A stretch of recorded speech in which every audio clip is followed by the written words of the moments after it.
My PowerPoint is on auditory impairment health concerns in that population. My name is Castalia Wyatt.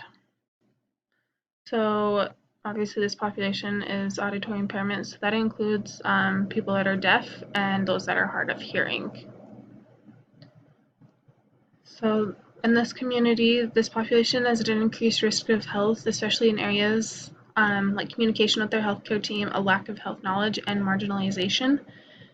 This is specifically included with that communication because they cannot speak, and so that decreases the ability for them to communicate with their healthcare team and their healthcare team communicating with them. There's also a big issue with them not receiving the resources appropriate to mitigate that communication with their healthcare team, even though it is an ADA regulation. There is also a lack of health knowledge with these individuals. In a survey done by Kuenburn, Fellinger, and Fellinger, they found that out of 203 deaf adults in the US, less than 40% of those could list stroke symptoms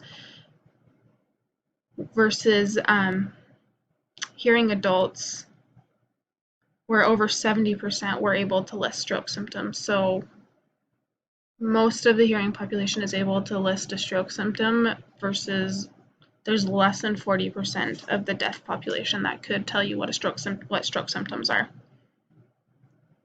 And then on that third part, marginalization, this includes in this population just there's already the risk of being placed in a certain group based on their ethnicity, their knowledge, their ability to communicate just adds them to another group. And so when you are a female and you're deaf, or you're colored and you're deaf, or you are part of a specific religion and you're deaf, that adds you to another group that gives you an ability to be marginalized even further than you already would have been. So in this population size, I found that in Utah, about 30,000, almost 31,000 adults are hard of hearing or deaf, and that's just 1.8% of the population, so it's not a large amount. In the United States, there's approximately 38 million, so that's 13% of the population, and in the world there's 466 million, about 5% of the population. I feel that in Utah specifically, that it's such a small percentage of the population because of the fact that we do have a lot more healthcare and benefits and things to prevent this, like rubella, which was a common factor back in the 70s for people to be born deaf because people were contracting German measles while pregnant, where there isn't some of that healthcare that people can reach in other countries. But then I also think it is higher just in the US because we do have more things for deaf people here. We have a deaf university. They like to be in communities, and there is large communities in places like Washington, D.C. and California. Contributing factors, a big social detriment that I found was language. While many of these people in the United States can speak English, they can't, or they can sign English and they can understand the written form of English, they can't speak it, which as hearing people is our main form of communication with each other. And so being unable to speak that affects the way they can communicate with those around them and greatly affects their understanding of what's happening around them or what's happening to them, especially in a hospital. Special concerns for their care that I found. So obviously that physical loss of hearing, which is a big thing for these guys. It's one of our 5 senses and can really affect their safe and effective communication and the kind of care they can receive when seeking out healthcare.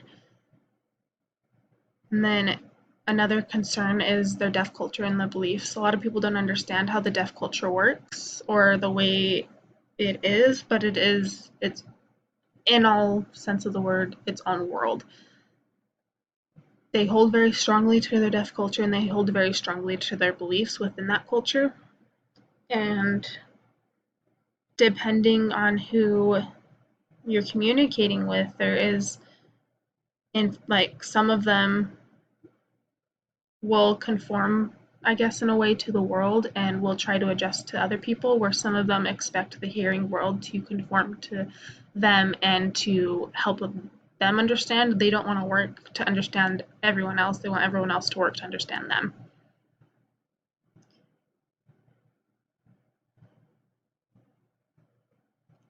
So for root cause, I think the root cause for a lot of lack of information and issues for this population is just a lack of understanding, both from hearing people and hearing impaired individuals. So like I said, this is caused by deaf culture and their inability to want to learn more about hearing people or go out of their way to adjust to the hearing world. And also by hearing people by lacking understanding of what the deaf world is like and adjusting to help them feel comfortable and safe. One thing I found in this article by Kuenburn, Fellinger, and Fellinger was an example of healthcare workers believing that lip reading or writing on a notepad was an effective form of communication with this population, when in fact it is not an effective form of communication, and they completely lacked understanding in what was being communicated. So the hearing healthcare worker wasn't understanding the deaf culture, how they needed to be taught, and that deaf person wasn't communicating that this wasn't an effective communication form for them. On Maslow's hierarchy of needs, things that generally are met is that physiological love and belonging and esteem, but things that often aren't met are safety and self-actualization.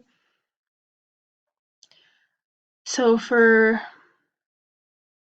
safety, a reason why this lacks so much is because when they go into the healthcare world, they don't feel safe, they don't feel cared for, they're unable to say what they need or want, and they're not getting that communicated with them what's going on. And so it can lead to a higher risk for them to avoid care because they don't feel safe. And then just self-actualization, the biggest thing here would be the lack of prejudice. They can often have a prejudice towards them because of their deaf or hard of hearing. I've seen this personally in the healthcare field. During a clinical once, I had a deaf patient that we were admitting, and the nurse giving them to us from the emergency room was telling us that he was dumb, he wasn't smart, he couldn't communicate, and this was based largely on the fact that he looked and acted homeless and was being readmitted for an ulcer. But when I started communicating with him in sign language, he was actually very well educated. He could communicate very well. He just had hit hard times and actually ended up being homeless. So there was that prejudice against him for being deaf and homeless, that he was stupid as well. For communicable diseases and infections, I didn't find really anything that they were more vulnerable for this in terms of either communicable or non-communicable diseases, but they were vulnerable for lack of preparation for outbreaks or epidemics, and this was due to the lack of resources available to them. If there were to be an outbreak or an epidemic or natural disaster, they wouldn't have the same resources that hearing people would have. They wouldn't be notified as quick generally. It's getting better now just because we have more smartphones, but they're still at a higher risk of knowing what their resources are when a disaster does hit. Who do they go to? Where do they go? How do they get help? So this is something that we really need to work on, and educating them on those resources they have and where they could go in emergencies. And this can start in the hospital when we have deaf patients, is just educating them on the resources they have outside of the hospital for all these deaf patients. For self-care and self-harm, I found that they are higher risk to have considered suicide, especially as college students, and they're a lot higher risk to have seriously considered suicide in the previous year. It's not that they weren't reaching out, the numbers were the same in them reaching out for assistance, but they need more help and education on what to do when they reach out, or more people that understand what it's like to live in this deaf community so they feel safe and they feel heard and as being communicated with them appropriately, because no one wants to go to a psychiatrist or go talk to someone who's using an iPad to communicate with them. It's not personable. They don't feel heard. And that's just another person hearing their problems on top of them already feeling vulnerable. So we need to do a lot of education, and we need more people that understand, and frankly, more people that know sign language and are able to communicate with these people to make it more personable for them. And then the last thing for risk for harm by other people, the deaf and hard of hearing people are at a lot higher risk for being harmed, especially for neglect, physical abuse, sexual abuse, and interpersonal violence. Compared to hearing individuals, their numbers were a lot higher. For physical abuse, there was a 47% chance of that, or neglect was a 47% chance, 46% chance of physical abuse, 39% chance of sexual abuse compared to hearing populations. And interpersonal violence was still very high too. And a lot of this, I think, goes to the fact that deaf children are born into hearing families most frequently. And it's a very frustrating and scary circumstance. And there needs to be more education, not only to the deaf population, but to hearing people that are raising these deaf children on resources that they have and help that they can get, and how to raise deaf people and to help them find a sense of community with them so that they are safe. And then it's just educating deaf people on what are appropriate and not appropriate behaviors and how they are supposed to be treated so that they know when they need to reach out for assistance. And then this final slide is all my references.